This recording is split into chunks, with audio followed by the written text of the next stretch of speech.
Hello everyone. In this video, we're going to talk about the gamma and beta distributions. We'll provide some overview and a couple examples with each distribution.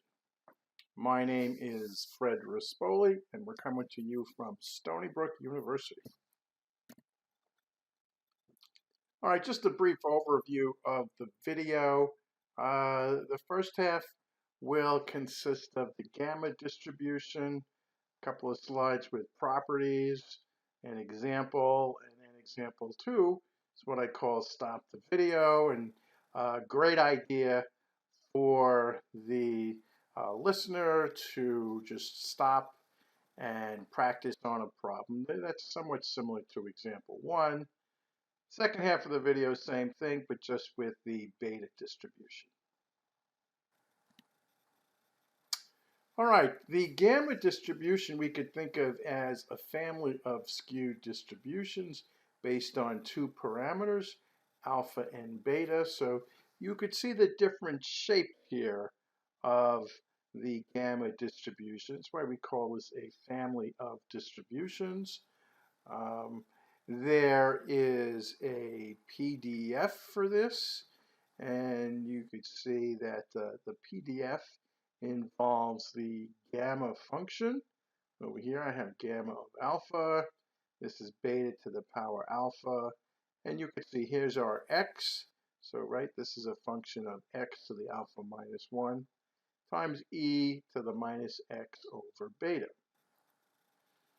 And as with some of the other distributions, we get some nice easy formulas for the mean or e of x. Here e of x is this product alpha times beta, and the variance of x is alpha times beta squared.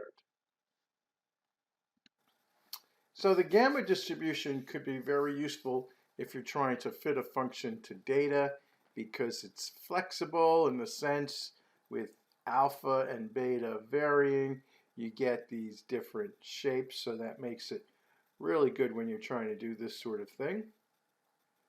From a practical point of view, we could think of the distribution and the way it's used to predict waiting times for future events. So for example, if arrivals of events follows a Poisson process with rate lambda, then the wait time until you get k arrivals follows this gamma distribution, gamma of k lambda. So in other words, here we mean alpha is equal to k. K is the number of arrivals you're waiting for, and lambda is our average rate from the Poisson, and so beta is equal to lambda. Okay, so we think of these probabilities for a certain number of arrivals. It's also very important because the gamma distribution, in a sense, generalizes two very important distributions. You could see under certain cases, for example, when alpha is equal to 1, the gamma distribution just reduces to the exponential distribution. Okay, and then in other situations, the gamma distribution reduces to, reduces to the chi-squared distribution. Okay, this is a distribution that's used when we start doing hypothesis testing. So a very important distribution with a lot of interesting properties and different from some of the other distributions that we've looked at. For example, just a normal distribution or a continuous uniform. This one has a lot of real important properties. All right, for our first example, let's let x be a random variable representing the load of a web server. Suppose that x is distributed as a gamma random variable, and we determine that alpha is equal to 1 and beta is 5. So here you could see we want to do a few things. Find the PDF, calculate probability x is less than 2 here in part B, the probability x between 1 and 3 in part C. And for both of these, we're interested in creating a graph that would illustrate the probability.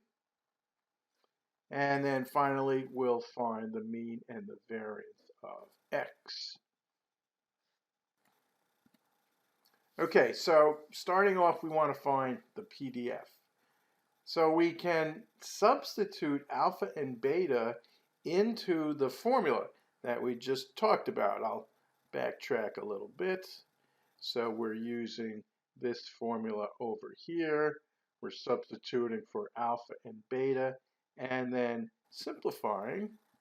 And you can see something a little bit surprising, but I did give you a heads up here that when we do this, we get 1/5. Okay, so that's your 1 over beta. Gamma of 1. Okay, what's gamma of 1? 0 factorial, which is 1. So that sort of disappears. Here we have x to the 0 power. That disappears. And what's this distribution? Well, this is an exponential distribution. So here you could see here's almost the argument for why we get the exponential is a special case of the gamma distribution. So if we wanted to find the probability x is less than 2, right, we could set this up. A couple of ways we can do it here, but using the PDF, we get the integral from 0 to 2 of 1/5 e to the minus x over 5. So we find this integral, and you may remember that sort of the 5 sort of cancels out when we make a u substitution. So we get minus e to the minus x over 5, evaluated from 0 to 2. And we could work this out, and you see we get 0.3297. So what does a graph look like? Well, you may think it's complicated, but knowing that this is an exponential distribution makes constructing this graph fairly easy. We'll jump ahead and then come back. You'll see that over here, the graph that we get looks like an exponential, no surprise. We're interested here in this left side of the tail from 0 to 2, and you could see here's our probability. Okay, so this was a graph generated by Minitab. Next, we have the probability x is between 1 and 3. So now we have to find this integral from 1 to 3. I have 1/5 e to the minus x over 5. So we could work this out. We end up with e to the minus 1/5 minus e to the minus 3/5. Okay, so here we do sort of a typical thing and flip the terms, because the second term will have a double negative, right? You see this first term becomes over here, second one, and then when I substitute in 1, there'll be a double negative, making it a positive. So we put that here. We could work these out with a calculator, and we get 0.2699. The graph illustrating the probability looks like this. Here we get this strip. X is between 1 and 3. We know the curve looks like an exponential. And Minitab gives us the probability right here, 0.2699. Come back here, you can see it matches up. So everything is good and consistent. Now, we know that the mean of x, or the expectation of x for a gamma, is alpha times beta. And we're given alpha is 1, beta is 5, so we get 5. And the variance for x is alpha times beta squared, which gives us 5 squared, or 25. Okay, so there are the graphs one more time. So at this point, I'm going to suggest that you stop the video and try to work out answers to this. Now, this is similar to the last example, but a little different here. The new wrinkle just changed one number, but we get alpha is equal to 2 here, and beta is equal to 5. Okay, so I would ask that you find the probability x is less than 3 and try to create a graph any way that you can.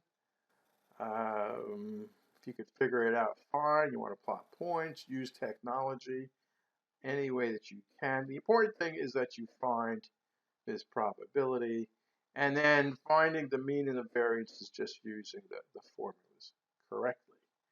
So give this a stop, and let's see how you do.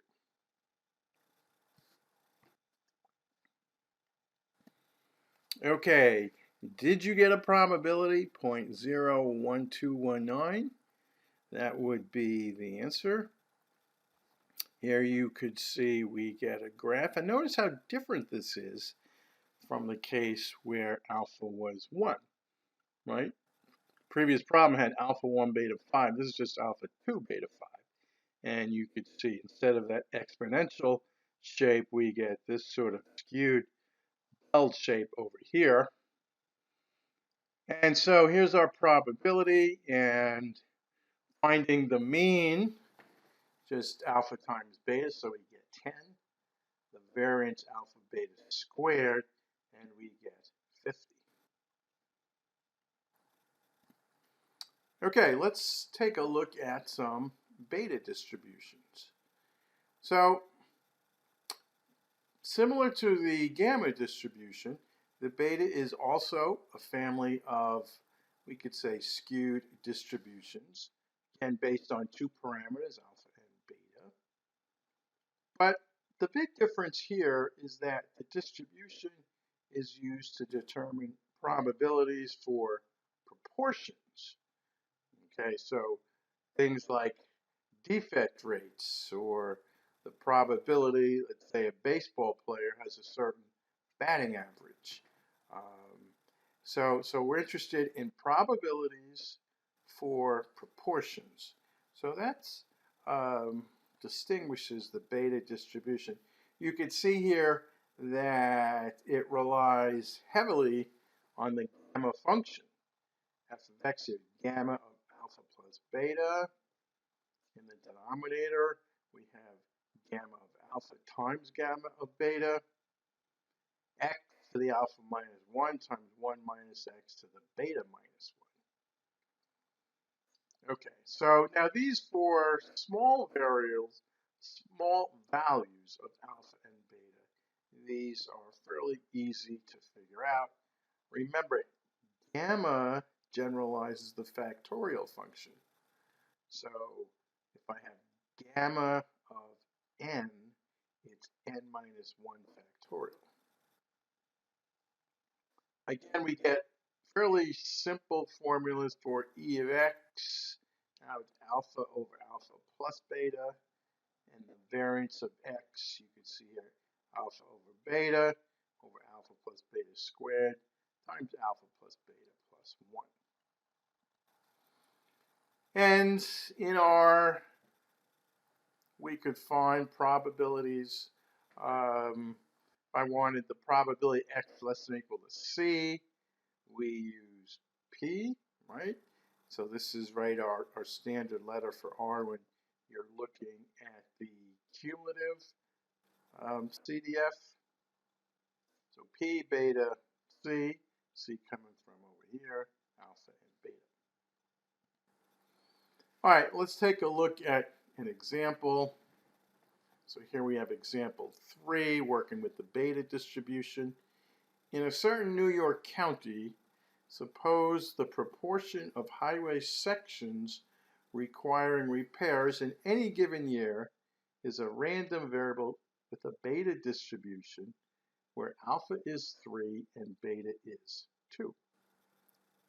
So a very important word that should strike you in the beginning here is that we're studying proportions, the proportions of highway sections. So maybe it's 30%, 40%, 50%.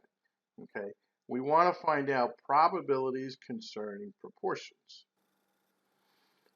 All right, so after some data analysis, people find out that the proportions sort of vary and follow a beta distribution where alpha is 3 and beta is equal to 2. You can see here's a plot of the PDF.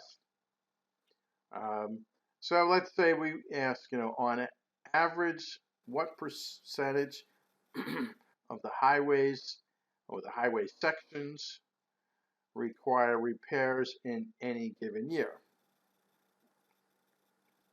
Part B, find the probability that at most half of the highway sections will require repairs in any given year. And let's try to provide a graph. All right, so part A is asking us for an average, which would be of x or mu. We have this formula, alpha over alpha plus beta. We know alpha is 3, beta is 2. So substituting in, you can see we get 3/5 or 0.60. In words, we could say that on average, 60% of the highway sections require repairs in any given year. Now, in order to find the probability in part B, let's just backtrack a second over here. We want to find the probability at most half of the highway sections require repairs. So really, we're trying to find the probability that x is less than 1/2. All right, so in order to do that, we must find the PDF. Okay, but it's not too bad because these numbers are manageable. If I think in terms of this numerator, I'm going to have gamma of 3 plus 2, which is gamma of 5. Gamma of 5 would be 4 factorial, which is 24.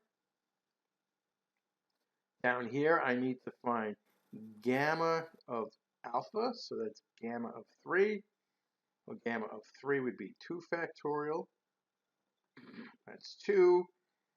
And then gamma of beta is equivalent to gamma of 2, 1 factorial, which is 1. So if we substitute everything in here, right? So remember, this was 24. And then here we had down here 3 times 2. So we would get things to work out. Actually, what do we got here? We get gamma of 3 is 2. I have 24 in the numerator. This is 2 times 1, 2 in the denominator. And so we would get 24 over 2. That's how we get to 12. Alpha of 3 minus 1. Let's say that again. This is x to the alpha minus 1. So x to the 3 minus 1 is x squared. And this will be 1 minus x to the power beta minus 1. Beta is 2. So this power just becomes 1. And you could see this will be our PDF. If you wanted to, you could check, but this should sort of integrate out to 1 if you make the limit 0 to 1. So in our next step, we work out the integral.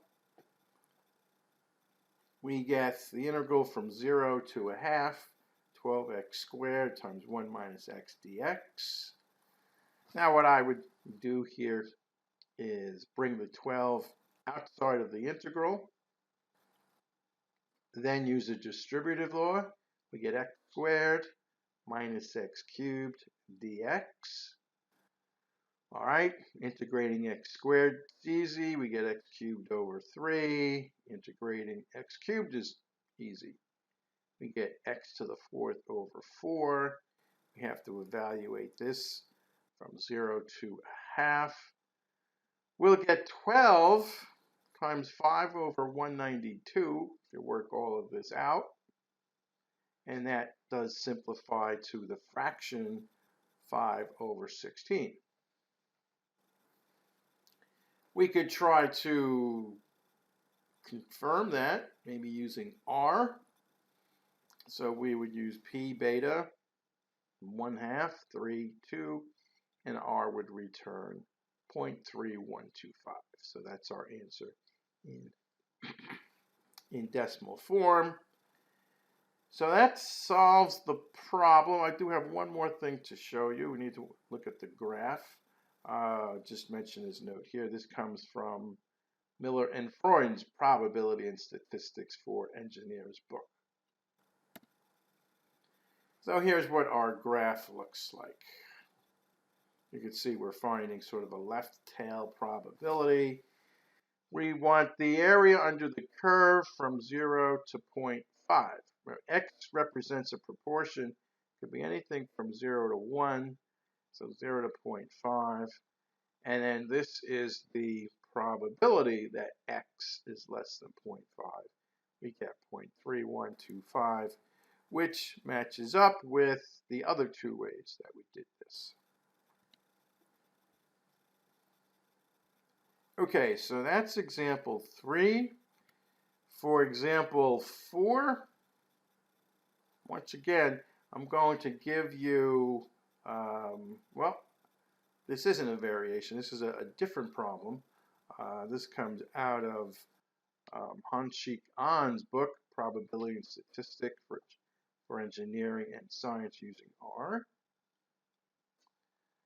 So here's a problem involving proportions of defects, right? And the question goes like this. Suppose that the proportion of defects shipped by a vendor varies from shipment to shipment. But we could think of it as a random variable with a beta distribution where alpha is 1 and beta is 4. So we're saying this proportion of defects. So again, this is a proportion. Maybe it's 10%, 25%, 75%. The proportion of defects varies. And we're saying it follows a beta distribution with alpha is 1 and beta is 4.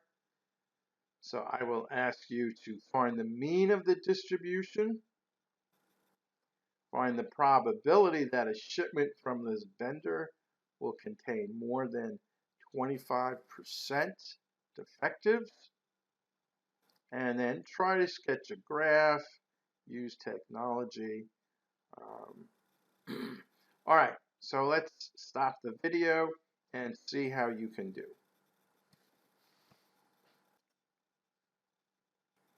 Okay, let's see how you did here. Did you get the mean is 0.2? Let me go back to the formulas that I gave for the mean. That should be pretty easy to work out. Now I'm giving you an answer here, calculated using R.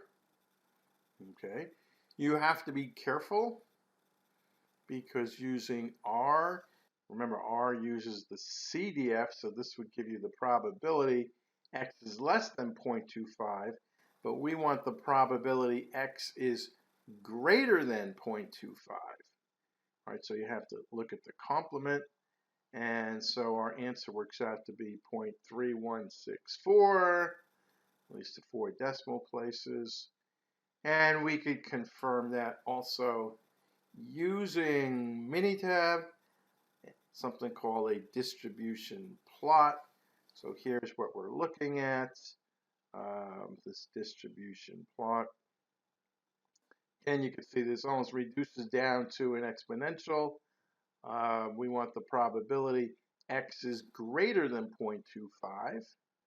So this becomes a right tail, and the probability works out to 0.3164. Okay, that concludes the video. I hope you enjoyed it and learned something. And that's it.